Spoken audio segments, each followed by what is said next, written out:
We begin in the Middle East. The U.S. Air Force carried out airstrikes in eastern Syria on Tuesday night. A-10 Thunderbolt ground attack aircraft, which are deployed in Syria, bombed militants that were preparing to launch large-scale attacks on American troops.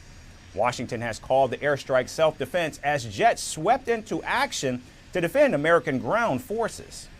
This morning, U.S. Central Command forces successfully destroyed several weapon systems in the vicinity of military support site Euphrates in Syria that included 3 truck-mounted multiple rocket launchers, a T-64 tank, and mortars that presented a clear and imminent threat to U.S. and coalition forces. The self-defense strike occurred after the mobile multiple rocket launchers fired rockets that landed in the vicinity of MSS Euphrates, and mortars were fired towards U.S. forces. Now, there are about 900 American troops deployed in eastern Syria who are instrumental in tracking the movements of terror groups in the region. And ever since the anti-government rebels swept through western Syria, the U.S. troops in the east have come under heavy fire. We're still assessing who is operating these weapons, but do know that there are Iranian-backed militia groups in the area that have conducted attacks on MSS Euphrates in the past. There are also Syrian military forces that operate in the area. To be clear, these self-defense actions successfully eliminated imminent threats to U.S. personnel and were not linked to any broader activities in northwest Syria by other groups. Meanwhile, anti-government Islamist rebels are now on the outskirts of the central city of Hama after having already captured Idlib and Aleppo. If Hama fails, the rebel forces will then be just about 100 miles away from the capital, Damascus, where Syria's leader Bashar al-Assad is fortifying his presidential palace. It's our homeland. We're living in our homeland, on our land, in our country. We won't leave, that's all. Whatever happens, we won't leave.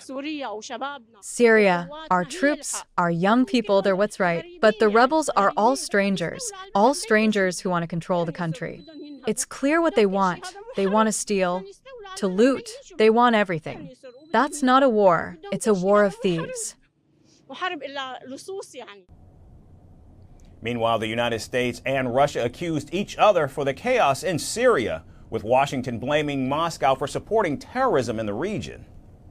The fact that HTS is listed as a terrorist organization by the U.S. and UN does not justify the further atrocities by the Assad regime and its Russian backers. Since November 27, these have included attacks by the regime and its Russian backers on schools and hospitals in both Idlib and Aleppo, causing civilian casualties. You have been asserting that the attacks against Syria were perpetrated by certain rebels whom, in your nefarious picture of the world, the terrorists and extremists transform into attacking those countries who are carrying out independent policy that does not advance the interests of the United States, policies that do not advance U.S. interests. You did not even notice how you betrayed yourselves, having promised to protect not the lives of ordinary civilians, but just those of U.S. troops who are illegally occupying certain areas of Syria and who are unconscionably looting the resources of that country. Now, the United States has had a military presence in Syria since 2014 when it entered the region to defeat ISIS. 5 years later, in 2019, Washington defeated the terror network in Syria, but has maintained a sizable troop contingent in the country's east to prevent ISIS from ever returning.